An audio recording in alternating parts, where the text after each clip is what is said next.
Porque siempre es mejor hablar. En Duna comienza Hablemos en Off. Opinión, conversación y los temas de la actualidad en perspectiva. Junto a Nicolás Vergara y Josefina Ríos. Auspicio de Vitel Energía, tecnología eléctrica a tu servicio.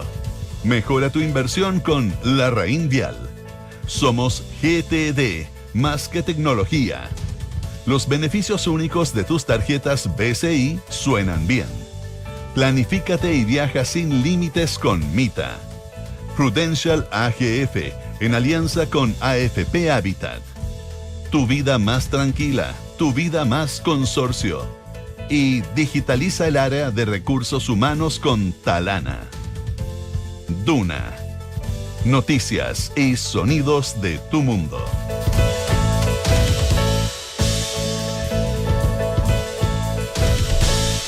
Muy buenos días, ¿cómo están ustedes? Son las 8 de la mañana con 6 minutos. Junto a Josefina Ríos iniciamos una nueva edición de Hablemos en Off en Radio Duna en este día lunes 10 de febrero del año 2025. Eso de marcar la fecha, José, es muy importante. Lo hacemos para la gente que eventualmente para que nos escuchen podcast más tarde, que no se le confunda el programa, etcétera. Y en esta época estival es bien importante marcar la fecha porque uno se comienza a perder. A mí me pasó al menos. Bienvenido. Qué envidia. En algún minuto como que no sabía si era martes o jueves, sí. No sabía si era 2 o 6, eso yo encuentro que es un indicador de vacación. De que estáis bien. De vacación, totalmente, sí. Oye, pero lo que no está de vacaciones es el baile presidencial. ¿Tú dirías que es un vals o un reggaetón? No, se parece de reggaetón, sí, también, es bastante urbano, es bastante música urbana. Esto. Sí, y se interponen unos a otros, hay unos quiere, unos va, totalmente. Claro. Porque aparecía claro de que desde la oposición iba a haber una candidatura intocable, que era la de José Antonio Kast, otra candidatura que parecía ir en esa dirección, que era la de Evelyn Matei, y para contar. Había Jimena Rincón eventualmente, Rodolfo Carter quizá, etcétera, pero no había mucho más. Claro. Lo que estaba claro era que entonces vamos a volver a la oposición, pero si vamos al oficialismo, el oficialismo lo que estaba claro es que no había nadie. Claro, básicamente que no había nadie, pero vacante. pero que los posibles no eran. Claro. O sea, se dio como, porque en el fondo, más que por los posibles, los mejores expectados, que eran el alcalde Bodanovich y la expresidenta Bachelet, no eran. No eran. Ellos habían decidido que no iban. Ellos habían decidido que no. Daría la impresión, Tomás Bodanovich puede que cambie de opinión, pero daría la impresión que el caso de Bodanovich, eso se mantiene. Daría la impresión que él está fuera. Que él no está en la carrera presidencial, al menos no en esta vuelta. No. Pero en el caso de Michelle Bachelet, que claro, hay un muy buen artículo ayer de La Tercera que muestra las cantidades de veces que dijo que cómo se le ocurría, que por ningún motivo, que gracias, que ella estaba bien de ministra, que ella estaba bien de ciudadana, que ella estaba bien en la de ONU, expresidenta, claro, que ella estaba bien de todo lo demás, digamos, y el punto es que Michelle Bachelet vuelve a aparecer. Y vuelve a aparecer a partir de algo que tuvo muy poca trascendencia acá, que nosotros lo comentamos en su minuto porque nos llamó mucho la atención, comentamos acá la carta de Michelle Bachelet, estaba buscando dónde estaba, cuando la comentamos nosotros, porque la carta de Bachelet que se publicó que fue una carta, una columna, una columna en el diario El País de Madrid. La comentamos en su momento, no lo encuentro cuándo, pero la comentamos nosotros, pues, creo que fue un lunes, de hecho, que lunes o martes que la comentamos, fue bien sorprendente porque era una carta que cualquiera que quisiera, era una columna, perdón, que cualquiera que la quisiera interpretar, la interpretaba como lo que se trataba, digamos, como un muchacho, yo estoy aquí, digamos. Claro. Y si hay problemas... cuenten conmigo, digamos. Una especie de Chapulín Colorado. Y la verdad que eso fue así, pues, no la encuentro. Esto fue el 26 de enero de 2025, fue la carta. La carta del 26. Nuestra unidad como progresismo debe basarse en ideas en común, pero también debe traducirse en un pacto político lo más amplio posible que refleje la diversidad de nuestra sociedad. Tengo la convicción de que unidos podemos vencer. La carta la comentamos aquí el martes 28 de febrero, porque no la encontraba. La comentamos el martes 28 de febrero, como lo que era. como lo quiera. Y eso cambió. Hubo algunos Bachelet lovers, por llamarlo de alguna manera, que volvieron con tutti, entre ellos Camilo Escalona, que detonaron bastante al propio Partido Socialista y al PPD, porque además todos estaban dando por hecho que la unidad era en torno a alguien como Carolina Toá. Y entonces aparece. Y la figura, yo creo, tengo la sensación a esta altura, probablemente me equivoque, pero tengo la sensación de que es un camino, es un camino sin retorno. Paulina Bodanovich ha sido también muy fan de esa idea, nunca se ha desprendido del todo de la idea de que Michelle Bachelet no haya, cada cierto tiempo ella anuncia conversaciones con la expresidenta y justamente la semana pasada dijo que la expresidenta se tomaría febrero para pensar y que la idea era dar un comunicado oficial en las primeras semanas de marzo. En ese caso, y también lo leíamos en un artículo bien interesante en La Tercera, al parecer el Frente Amplio estaría dispuesto a no llevar candidatura propia a una primaria y cuadrarse todos detrás de la figura de Michelle Bachelet porque dicen que están más bacheletistas que nunca. Y acuérdate que hace un par de meses Lautaro Carmona calificó a Michelle Bachelet como su lideresa. Lideresa, sí. La lideresa. Sí, les gusta eso. La lideresa. Ellos tienen una carta alternativa para una primaria, más no pensando que en esta vuelta sea presidencial, que es la ministra Janet Jara, es la carta de ellos para una primaria, para hacer mucho ruido en una primaria y ganar posiciones en función de la... Y es una muy buena carta. De la negociación parlamentaria, claro, Sí. de la negociación parlamentaria. Pero aquí el concepto de lideresa, etcétera, y ahí empieza a aparecer una situación bastante particular, que es que Michelle Bachelet difícilmente se enfrenta a una primaria. Michelle Bachelet en todo caso tiene la ventaja en el Partido Socialista, no está Álvaro Elizalde, no están aquellos que le hicieron la pilatunada al presidente Lago. Claro, no están los guilleristas. No están los guilleristas, digamos, o sea, los entusiastas. Claro, los encuestólogos. Los encuestólogos, claro. No están los encuestólogos en este minuto, a pesar de que en las encuestas ella marca bien, pero... Sí, no arrasa, pero arrasa, es la carta mejor posicionada. La carta mejor posicionada con distancia, sí, y eso también influye. Ahora, pero la tuya y dos más, porque, por ejemplo, Andrés Joanet tira el nombre de Eduardo Frei, nombre que se viene oyendo, tú y yo lo venimos oyendo hace un buen rato, y en círculos, claro, vinculados a la exconcertación, pero también en el mundo empresarial, no es visto con malos ojos. O sea, tenía una super vejez la presidencia de Eduardo Frei, mirado en perspectiva, muy aplaudido. O sea, un gobierno... Fantástico, mirado en perspectiva. Un gobierno de centro-izquierda en el que se privatizaron los puertos, que se terminaron de privatizar las aguas, que... Se firmaron en millones se firmaron de todos los acuerdos de libre comercio. Todos los acuerdos de libre comercio te puedes imaginar, y que si hubiera durado 4 años habría tenido el récord histórico de crecimiento, salvo los últimos 2 años que se cayó. Pero y probablemente ahí hubo errores en la forma en que se enfrentó la crisis asiática. Pero mirados desde otra perspectiva, el punto es que ¿qué es lo que están diciendo? ¿Cuál es que esta es mi interpretación, no sé si estoy de acuerdo, José? Y es que ¿por qué alguien como Michelle Bachelet? Porque es muy atractivo para el mundo de exconcertación. Entonces, se junta esta amalgama perfecta, como diría... Entre experiencia y juventud, como diría Arjona, que es que le cae bien al Partido Comunista, le cae bien al Frente Amplio, pero es garantía de un gobierno tipo concertación. Alguien podrá decir que el segundo gobierno de Michelle Bachelet no fue un gobierno tipo concertación, pero da lo mismo, en el imaginario colectivo está. Y daría la impresión de que el que decide el voto hoy día, en eso yo estoy bastante convencido, los que deciden el voto hoy día... La próxima elección presidencial es un 4-5% de electores que históricamente fueron de la concertación, que en algún minuto votaron por Sebastián Piñera, pero que tienen una gran añoranza por la concertación. No es gente joven, es gente que tiene más de 50 años y que hoy día mira con añoranza esos gobiernos. Entonces, el que se tome a la derecha o centro-derecha más a estos swingers versus los que desde la izquierda tomen esta lógica swinger de la exconcertación, ese es el candidato que se está buscando. Y la lógica de algunos es, Michelle Bachelet Joanet dice, no será Frei mejor. Sí.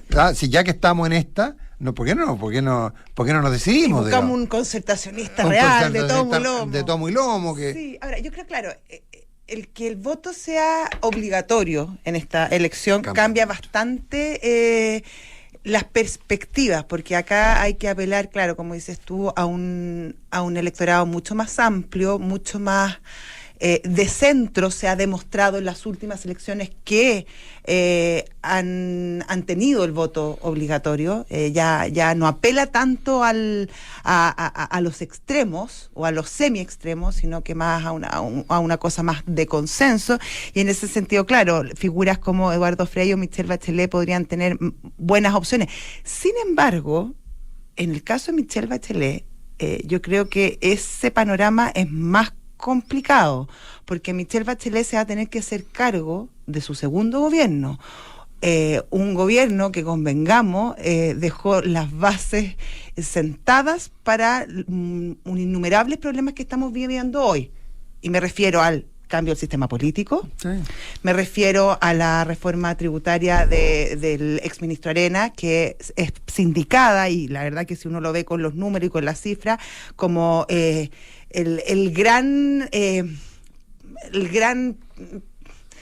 lo que produjo finalmente este estancamiento económico, y también el tema de la educación. Por lo tanto, va a tener que responder sobre muchos temas que nos siguen golpeando hoy mismo, y es imposible que tú te desdigas de toda esa herencia, sobre todo en el tema económico y en el tema político. Entonces, claro, si bien es una figura que tiene mucho carisma, que es muy querida, es una figura que en este momento produce también fricciones. En ese caso, el presidente Frei está más limpio, entre comillas, por decirlo, pero claro, es una persona que tiene más de 80 años, que yo no creo, él sí le gusta la figura pública, pero ya compitió 2 veces, en la última reelección recordemos que le fue mal. Entonces, claro, es complicado. Yo creo que en ese escenario Michelle Bachelet tiene más posibilidades, pero también tiene una mochila muchísimo más pesada de la cual hacerse cargo en una eventual campaña. Sí, no cabe ninguna duda. Nada, que me reportan que... ¿Qué pasó? Que no estamos saliendo al aire. Perdón, sigamos. Oye, eso. Perdón, dame un segundo. Eso, 8 de la mañana con 18 minutos.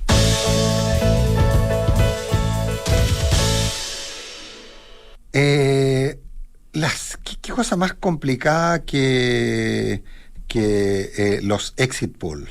Sí. Y sobre todo cuando los exit polls en Chile, tú sabes que se hicieron en una sola elección. Y pues se prohibieron. ¿Sí están prohibidos finalmente? Sí, están prohibidos. Sí, están prohibidos. Sí. Bueno, imagínate que no se puede hacer encuesta 15 días antes. Sí, claro. Que acá somos súper estrictos. El exit poll. Yo sé que hay gente que la hace y algunas la chuntan, ¿eh? Sí. Algunas la chuntan, pero el tema con los exit polls, me refiero, estamos hablando de elección en Ecuador. Recordemos que en Ecuador se enfrentaron ayer Daniel Noboa, Luisa González y Andrea González. Andrea González, la verdad que aparentemente en los cómputos oficiales y en todo está con menos del 2%. Ella era la compañera de fórmula de Fernando Villavicencio, ¿te acuerdas? Uh-huh. El candidato que fue asesinado en su minuto. Pues. Ella es una empresaria, ecologista, bastante particular, tiene solo 37 años, pero daría la impresión que no entra en la ecuación, que básicamente Daniel Noboa, que es el candidato de continuidad, él asumió por el periodo que restaba del presidente anterior, y Luisa González, que es la que es vista como la sucesora, la representante de Rafael Correa, del correísmo, que sigue vivo, a pesar de que Correa vive en Bélgica, no ha vuelto nunca, tiene un montón de juicios, etcétera, en el Ecuador, pero el correísmo sigue muy vivo. La primera, tal igual que en Chile, hay segunda vuelta en Ecuador, y el tema era si Noboa lograba o no ganar en primera vuelta, y si González forzaba o no, Luisa González, forzaba o no una segunda vuelta. Si forzaba la segunda vuelta, el resultado se complicaba, porque básicamente el votante de Andrea González daría la impresión que podía cambiar la elección, aunque Parece no habría obtenido mucha votación. No, muy poca. Tanto. Por eso, menos del 2. Sí. Entonces, por eso que la lógica era, si hay segunda vuelta, se le puede complicar a Noboa. Y si no hay segunda vuelta, y si hay segunda vuelta, Luisa González tendría posibilidades. Y los primeros exit polls, que parece que eran de encuestadores más bien cercanos al gobierno. Claro, los primeros exit polls llevaron a que se diera por ganador con el 50,23%. Fueron los primeros exit polls. El detalle es complicado cuando estamos hablando de una encuesta de boca de urna, digamos. Todo esto a las 5 de la tarde. A las 5 de la tarde daba como ganador, pero finalmente las cifras se están revirtiendo y estarían hablando de 45, 48, una cosa por el estilo, bastante más apretado, lo que podría provocar una segunda vuelta. ¿Qué se juega en Ecuador? Bueno, básicamente desde la perspectiva de la izquierda, es Ecuador, llegar que un correísta recuperara el poder sería muy simbólico, muy sintomático, digamos. Ahora, recordemos que a Noboa le ha tocado un periodo bastante difícil, marcado por el aumento de la criminalidad, con eventos como este secuestro masivo que hubo, donde además esto se venía dando hace ya algunos años, pero donde la curva de criminalidad ha sido exponencial. Y claro, le tocó hacerse cargo de esta situación con bastante poca experiencia. Recordemos que es bastante joven Noboa y que apareció un poco de la nada en esta situación. Y claro, la campaña en general se dio en torno justamente al tema de la seguridad, y había 12 candidatos, además de Noboa. Tenía una oposición amplia en ese sentido, y justamente en la línea de buscar medidas más estrictas y más fuertes en torno a este tema. Ahora, muchas de las promesas que hacían todos estos candidatos tienen que pasar por el Congreso. Y claro, ahí muchas de estas medidas también pierden un poco de realidad política. Ahora, como bien dices tú, es bien sintomático y bien contraintuitivo que el correísmo siga tan vivo y con posibilidades ciertas de recuperar el sillón presidencial, po. Sí, y yo, más que lo que ocurra dentro de Ecuador, que habría que verlo, hay una serie de medidas que se buscarían revertir, medidas que tienen que ver justamente con esta amnistía previa respecto de los hechos de violencia, de resultado de muerte por parte de la policía. Hay una serie de cosas que se establecieron después de esta revuelta. Probablemente también sería la impunidad de Correa. Claro. Que es lo que se está buscando. Pero desde la perspectiva así más externa, sería Lula, ahora Luisa González, Petro, habría un eje que estaría cambiando. Y un eje bien contraintuitivo en el sentido que se venían perfilando de alguna manera las derechas, sobre todo en Europa, pero también en Latinoamérica, de manera bien importante, derechas como más libertarias, quizá a lo mejor más en la onda de Milei o Trump, aunque vimos también que en Uruguay, aunque la situación política es distinta y sabemos que es mucho más estable y que son mucho más de pacto, pero también hubo un triunfo de la izquierda.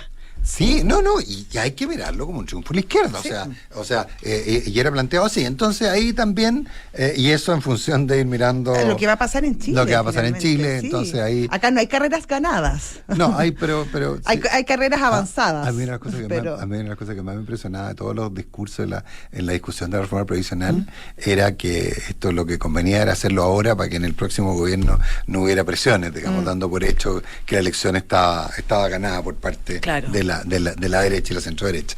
Bien impresionante. ¿Qué querés que te diga? 8 de la mañana con 24 minutos. ¿Le pondrías ruedita a la estatua de Baquedano tú? En una de esas, sí, es impresionante cómo la estatua de Baquedano, desde 2019 a la fecha, se ha transformado en un hito político, simbólico, que sigue dividiendo y generando muchas pasiones en nuestro país, ahora con esta decisión de del Consejo de Monumentos de sacar el plinto que está en la Plaza Baquedano, donde se sostenía justamente la estatua del general Baquedano. A ver, era el link Claro. que le quedaba a la estatua decía, con la en una de plaza. esas puede volver, claro, Claro, ahí está el plinto. ahí está el plinto, Entonces, claro. como igual es difícil sacarlo, lo podemos... Bueno, el Consejo de Monumentos Nacionales decía que se puede sacar el plinto y se puede llevar a otro lugar. Y claro, eso marca de alguna manera el QPD de Baquedano en la Plaza Baquedano, como lo conocíamos hasta hace un par de años. Claro. Y marca también, a juicio de muchos, el fin de una lucha o una batalla simbólica respecto a nuestros símbolos. Y eso finalmente yo creo que es el punto de toda esta discusión. Claro. Ahora, más allá, no sé si leíste una carta de Jorge Correa ayer en el Diario Mercurio que decía que si algo, que tal como que cuando algo que la forma de cambiar algo cuando ha sido por ley es mediante otra ley, digamos, o sea, y que la estatua, la ubicación, el elegir una estatua del general Baquedano, la ubicación de la estatua del general Baquedano fue establecido por una ley de la República, y por lo tanto la única forma de dejar sin efecto una ley es con otra ley. Claro, o sea, revocarla, claro, derogarla y hacer una nueva. Lo que dice Jorge Correa es amoroso el Consejo de Monumentos Nacionales, pero francamente no amoroso de plantearlo, pero tú puedes tener la opinión que tú quieras.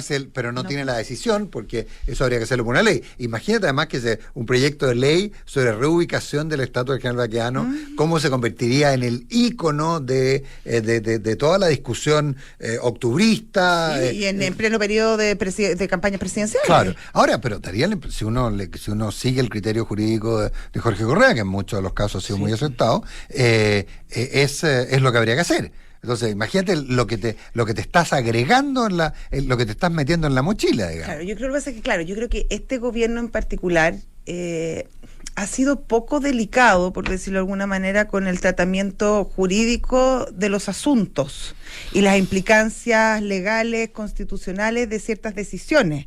Yo creo que este tema de la estatua del general Baquedano, a lo mejor más bien en un plano simbólico, a lo mejor no con tanta, no sé, implicancia administrativa o en la vida común de las personas, pero sí en los sentimientos, cae en esta misma línea de básicamente no manejar el detalle de cómo se toman las decisiones en el aparato estatal.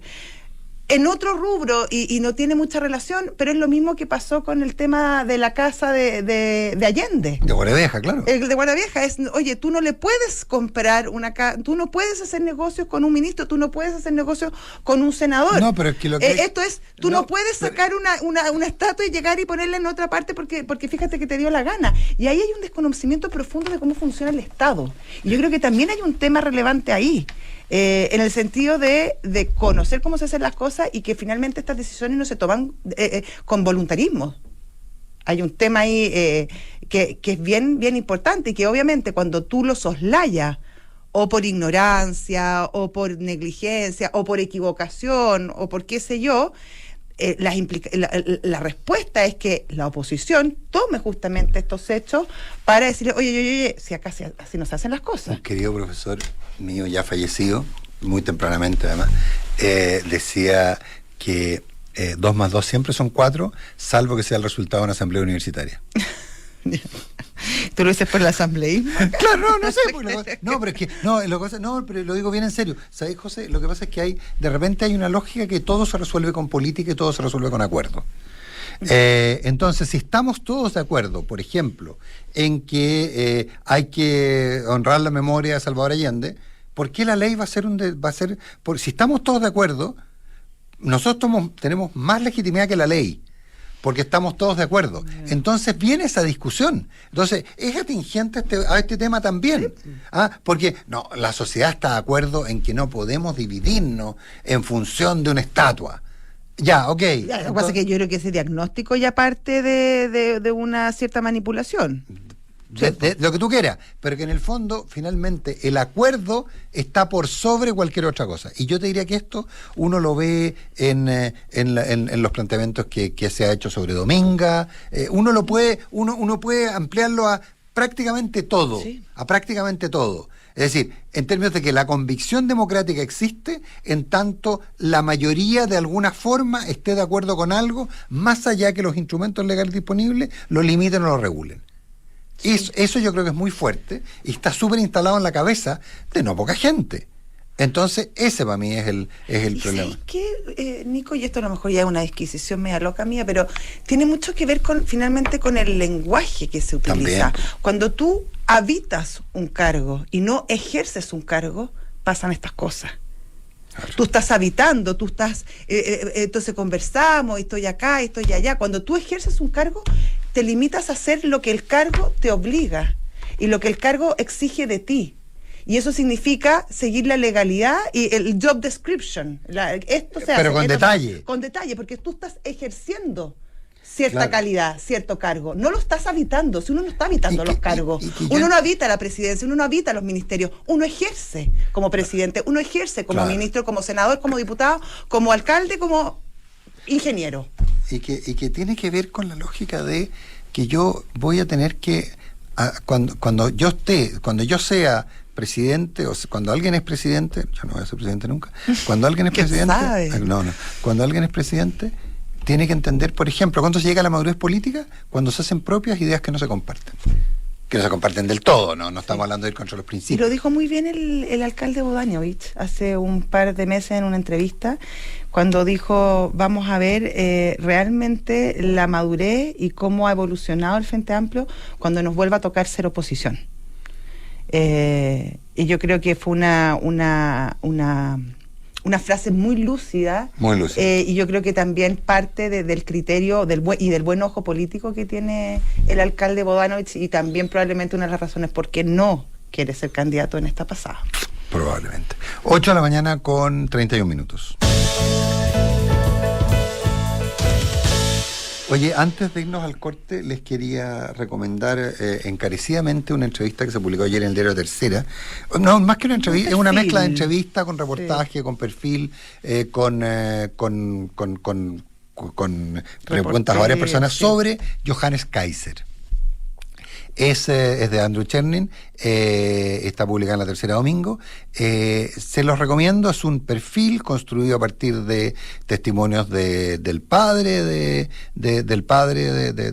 Juan Kaiser, el padre de Johannes Kaiser, a partir de testimonios de su hermana, a partir de amigos, de referencia histórica, de la historia de relación con su madre, de relación con su padre, de su infancia, de sus problemas, etcétera, etcétera. Y resulta muy interesante entender el personaje a partir de este reportaje, de este perfil que publica el diario Tercero. Lo recomiendo ayer de Andrew Chernin sobre Johannes Kaiser, que entre paréntesis no alcanzamos cuando hablamos del baile presidencial. Metimos. No Ese volvimos sí a que la, está no volvimos a la derecha, que A era la derecha. les vamos a volver después, porque Kaiser sí que está y está zapateando en una fonda en que no lo habían convidado. O sea, está zapateando en una fonda que no lo habían convidado y está zapateando, está ahí a la guaite. No, y está zapateando en una fonda de la cual lo habían echado. Que lo habían echado, claro, justamente. Y hoy, en la última Academ que conocimos ayer en la noche, aparece segundo. Por sobre Michelle Bachelet. Sí. Una persona que aterrizó en Chile el 2019. Desde 2019 a la fecha ha construido no solamente un personaje político, más allá de si te gusta o no, pero un personaje político bien interesante, y que claro, ha revuelto, no solamente te diría yo a la derecha, que principalmente es donde hace más ruido, donde le puede hacer temblar el piso, o sea, desde ya José Antonio Kast, a quien ya sobrepasó en la encuesta, pero que también podría complicar no sé si las opciones, pero sí el modo en que Evelyn Matei decida hacer campaña, a quién le habla, cómo habla, a quién congrega, y en ese sentido es bien interesante lo que dice Paula Daza en su entrevista cuando dice Evelyn Matei tiene que ser capaz de convocar a todas las derechas, pero yo creo que también le hace cierto ruido en la izquierda y a los grupos más independientes, no sé si anarquistas, pero que son más opositores a todo. Y yo creo que ahí la voz de Johannes Kaiser, sobre todo en la juventud, logra bastantes adeptos. Yo no sé si todavía es muy inicial y todo, pero obviamente está revolviendo este baile de manera importante. Y cuando uno lee esta entrevista, este artículo más bien. Este perfil, claro, uno entiende muchas de las causas y sobre todo más que las causas y las motivaciones, el estilo, por qué él es como es.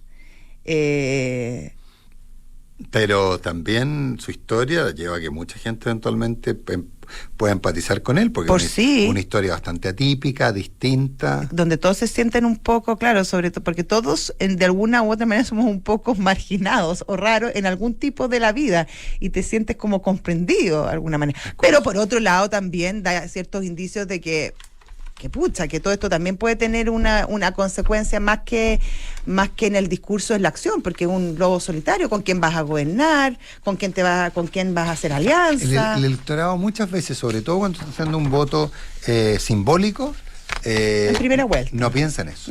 No piensa en eso. Pero el problema es que te condiciona la segunda vuelta, po. Sí. Entonces, o sea, ¿cuánto voto por José Antonio Kast en primera vuelta, que le dio el primer lugar en la elección anterior?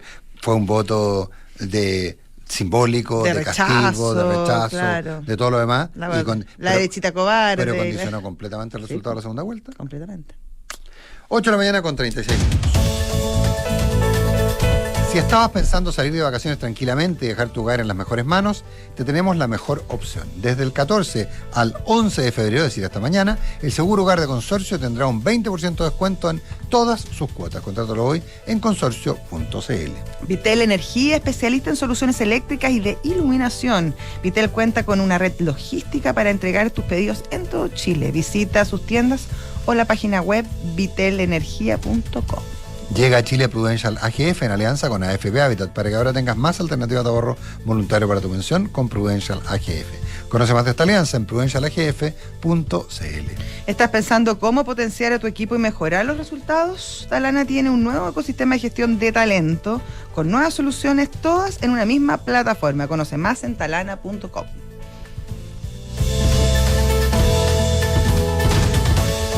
Contratar el seguro de hogar Consorcio hace que tus paseos y esos viajes lejos de casa se sientan mucho más tranquilos. Porque con el seguro de hogar Consorcio tendrás la mejor protección en caso de robos, incendios, sismos y más. Asegura tu hogar en consorcio.cl, la compañía que te da el respaldo que necesitas. Tu vida más tranquila, tu vida más Consorcio. El riesgo es cubierto por Consorcio Seguros Generales. Más información en consorcio.cl. Somos GTD, una compañía de tecnología que crece en el mundo. Somos más que miles de kilómetros de fibra óptica para darte la mejor conexión en tu trabajo y en tu hogar. Somos la velocidad que buscas para trabajar, la estabilidad para disfrutar tus series favoritas y el compromiso de estar cuando nos necesites. Somos el más que logramos cuando estamos juntos. GTD, más que tecnología. Viajar a un nuevo destino suena bien, pero hacerlo con beneficios únicos suena mucho mejor. Por eso, con tus tarjetas de crédito BCI Mastercard Black, Visa Signature o Visa Infinite, hoy tienes acceso a más de 1,200 salones VIP en el mundo, comisión del 0% para todas tus compras internacionales y cashback en todas tus compras fuera del país. Suena increíble, ¿cierto? Y lo mejor es que son las únicas tarjetas que te devuelven plata en todas tus compras, porque hoy ser del BCI suena bien. Más información de la promoción en bci.cl. Infórmese sobre la garantía estatal de los depósitos en su banco o en www.cmfchile.cl. Vitel Energía, especialistas en soluciones eléctricas y de iluminación. Somos líderes en distribución e importación de materiales eléctricos, con más de 40 años participando en los principales proyectos de inversión a lo largo de todo el país. Vitel Energía, soluciones para los sectores de construcción, minería, energía y agroindustria. Contamos con una red logística para entregar tu pedido en todo Chile. Vitel Energía. Visita nuestras tiendas o nuestra página web vitelenergia.com. A nadie le gusta hacer trámites, ¿cierto? Pero cuando tenemos que hacerlo, siempre buscamos una atención rápida, cercana y resolutiva. Por eso ahora tenemos un nuevo servicio de atención vía WhatsApp, para estar aún más cerca de ti. Presentamos a Sofía, nuestra nueva ejecutiva virtual. Hola, estoy aquí para resolver tus dudas. Hablemos por WhatsApp. Con ella puedes obtener tus certificados rápidamente, actualizar tus datos, ver el estado de tus cuentas y también gestionar tus claves. Porque estés donde estés, estamos. AFP Habitat, más de 40 años juntos, haciendo crecer tus ahorros. Prepárate para llegar más lejos con los descuentos de Mita, Rentacar y Full Copec. Reserva hoy en mita.cl y accede a un cupón de descuento de 50 pesos por litro de combustible, además de un 25% de descuento en tus arriendos diarios de autos. Mita, elige tu destino. Nosotros te llevamos. Promoción válida solo para clientes Full Copec. Un águila vuela hasta 7.000 metros de altura y desde ahí observa su objetivo. Esa visión aguda le permite decidir dónde debe ir. ¿Te gustaría tener esa visión para las inversiones? Entonces haz el cambio y déjate asesorar por la Reinvial, porque tenemos la visión que necesitas para hacer más con tus ahorros. Deja atrás los depósitos a plazo y atrévete con nuestros fondos. La Reinvial, 90 años. Invierte mejor. La Reinvial S.A., corredora de bolsa, está regulada por la Comisión para el Mercado Financiero CMF. Infórmese de las características esenciales de la inversión en estos fondos mutuos, las que se encuentran contenidas en sus reglamentos internos y contratos de suscripción de cuotas. En Talana partimos el año con un nuevo ecosistema de gestión de talento, con presencia en 8 países gestionando a más de 600.000 usuarios. Gracias al nuevo ecosistema podrás realizar evaluaciones y mediciones, planes de acción, clima, desarrollo profesional y más. Gestiona y transforma el talento en resultados con nuestros nuevos módulos. Entra a talana.com y conoce más. Talana, tecnología humana. Sigue la conversación en los sonidos de tu mundo. Esto es Hablemos en Off, en Duna 89.7 FM y Duna.cl.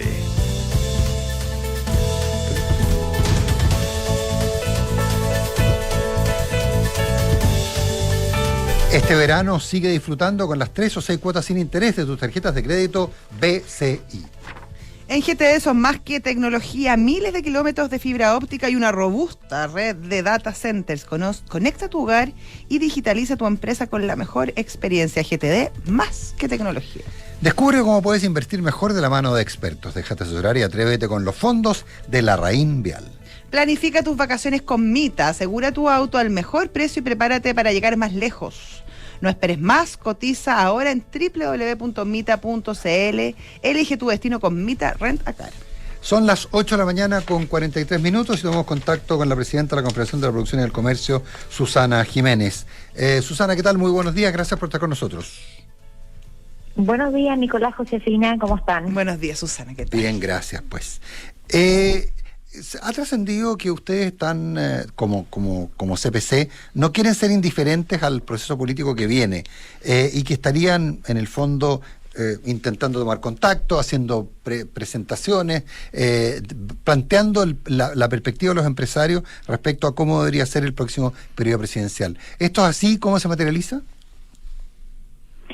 Bueno, que efectivamente los años electorales tienen sus ventajas y sus desventajas. Las desventajas son siempre las propuestas más populistas que surgen de distintos sectores siempre en estos periodos, pero también tiene la oportunidad de que se ponen en debate medidas y propuestas de política pública que permitan hacerse cargo de los diagnósticos, yo diría, relativamente comunes, como cómo hacer crecer la economía, cómo generar más empleo formal, cómo incentivar la investigación y el desarrollo, etcétera. Entonces, es en ese sentido que nosotros obviamente queremos ser parte de esa discusión, haciendo propuestas desde el mundo empresarial que permitan mover la aguja, como decimos, para efectivamente reimpulsar la economía que ha estado ya por varios años muy alicaída y un mercado laboral que también sigue dando señales de baja tasa de ocupación, de alto desempleo y de una alta informalidad. Entonces, es en ese sentido que nosotros estamos conformando para hacer este trabajo durante el primer semestre de este año, un grupo de trabajo que permita hacer esas propuestas. Susana, ¿hubo una prueba práctica de eso en la discusión en la tramitación de la reforma previsional? Uno le escuchaba a los parlamentarios que la CPC, que expertos vinculados, que la SOFOFA habían participado en la discusión, habían dado sus opiniones, eran favorables a ella. Ese fue como una prueba, un test de esta manera de influir.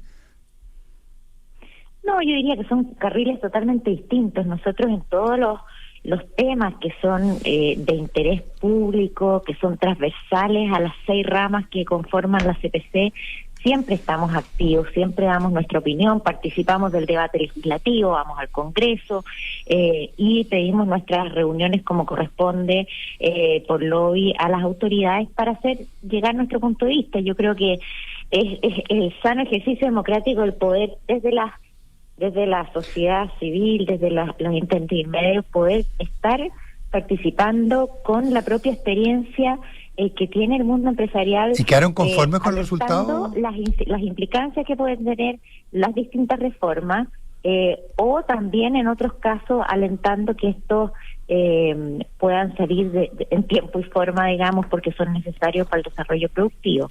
Así que nuestra participación en el debate de pensiones se lo vieron públicamente, tanto en medios de prensa como en nuestra participación en el Congreso, fue en ese sentido. ¿Quedaron conformes con el resultado en la reforma previsional? Yo creo que es un logro importante haber acordado algo que se venía diagnosticando hace muchos años, que era la necesidad de subir la tasa de cotización. Eso venimos hace 20 años, ¿cierto?, con distintas comisiones advirtiendo que era necesario, porque nuestra edad de jubilación no ha cambiado en 40 años y sin embargo, y felizmente, la edad de jubilación, la expectativa de vida iba aumentando. Eso significa que tenemos cada vez más años que cubrir de nuestra vida pasiva con los mismos ahorros. Así que en ese sentido, sí creo que es positivo destacar que se logra aumentar la cotización, porque es solo a través de los ahorros y el proceso de rentabilidad que generan las cuentas individuales que se logran mayores pensiones en forma sostenida.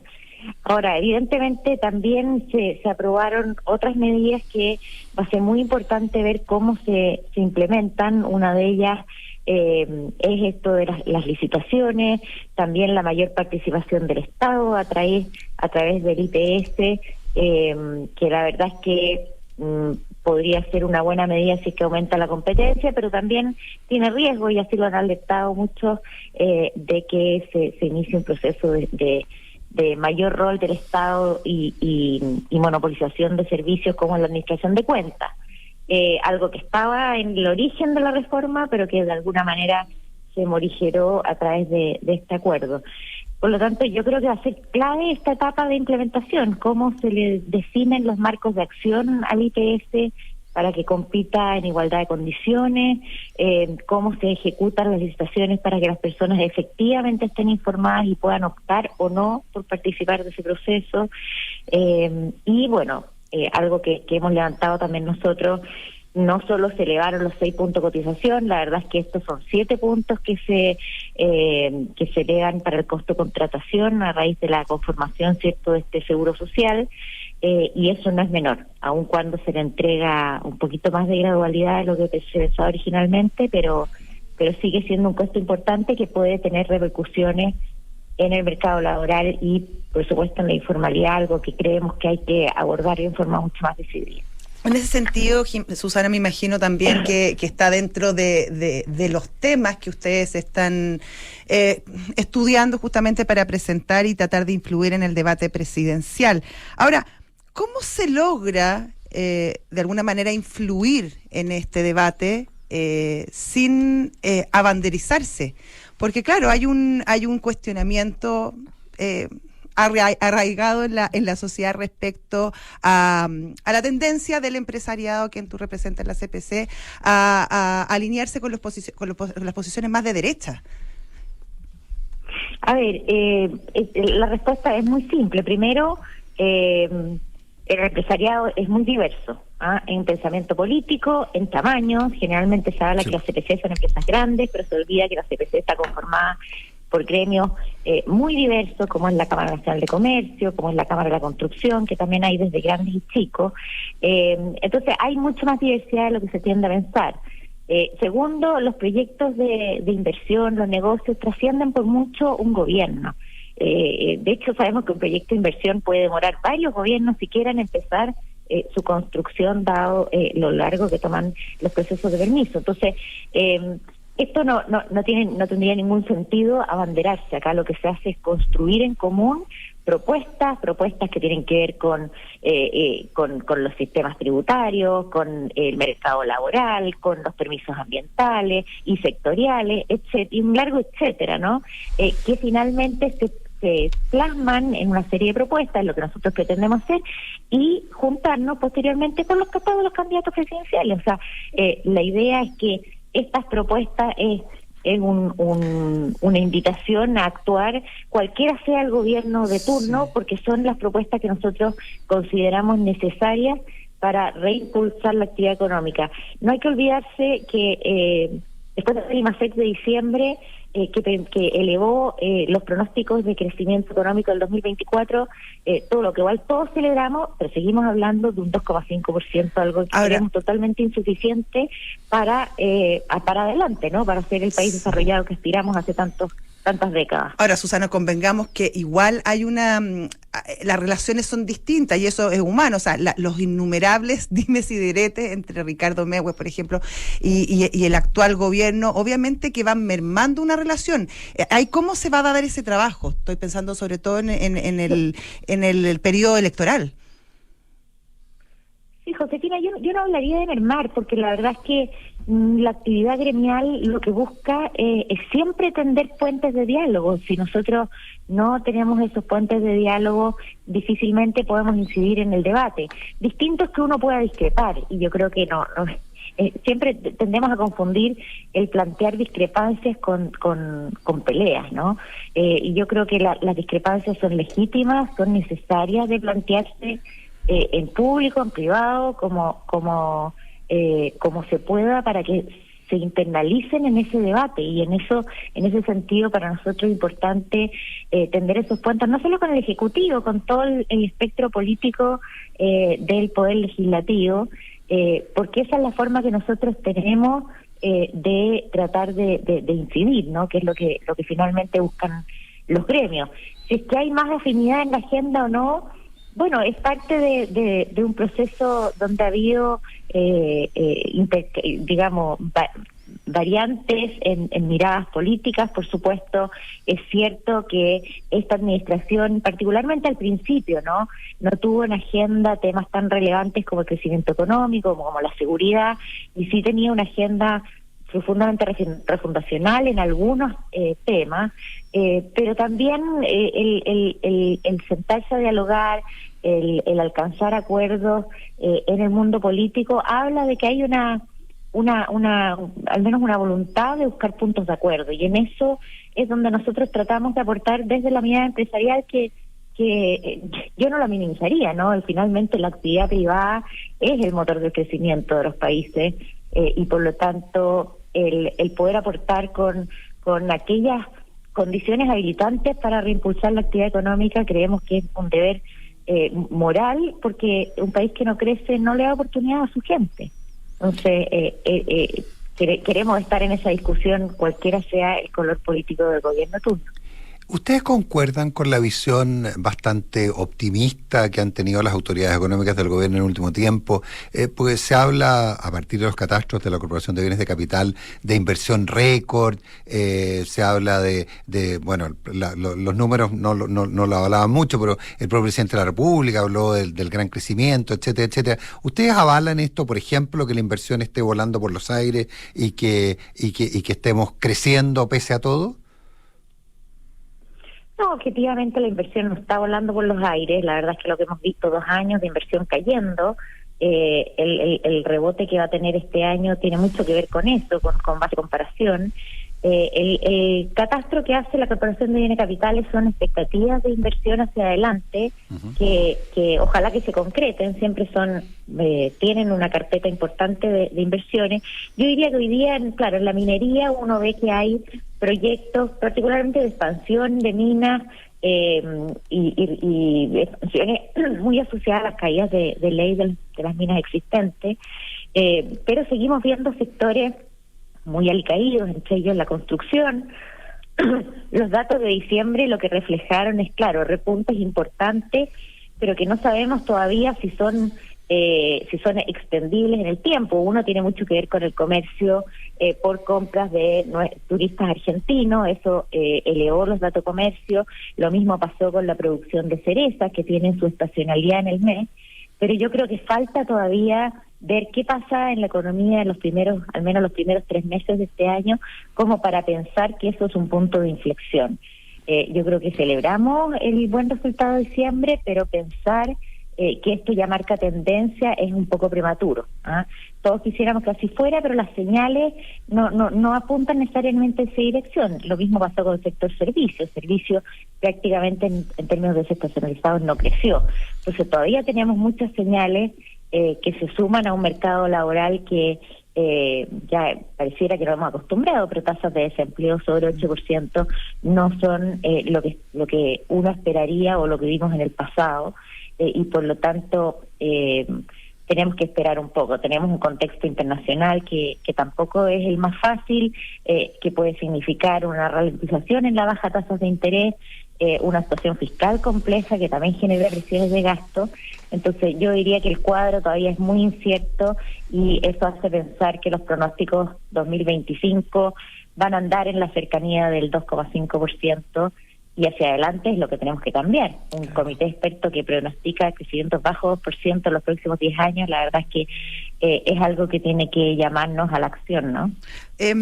Susana, ¿dónde dirías tú que están los principales desafíos o amenazas, visto de distintas perspectivas, en el frente interno? Y me refiero al tema político, que obviamente va a tener una incidencia este año, y al tema de la inflación, que vemos que no cede todo lo que quisiéramos, o en el frente externo y la situación, por ejemplo, de esta posible guerra comercial, de la cual ya estamos, no sé si a puertas, casi ya de entrada. Claro, tenemos muchas declaraciones ahí cruzadas que nos complican. Una guerra comercial a nivel global, obviamente que para nosotros y para el mundo entero es una mala noticia. Las barreras comerciales terminan eventualmente generando réditos, pero muy de corto plazo. Lo pagan los consumidores y lo paga también finalmente la competitividad de las industrias.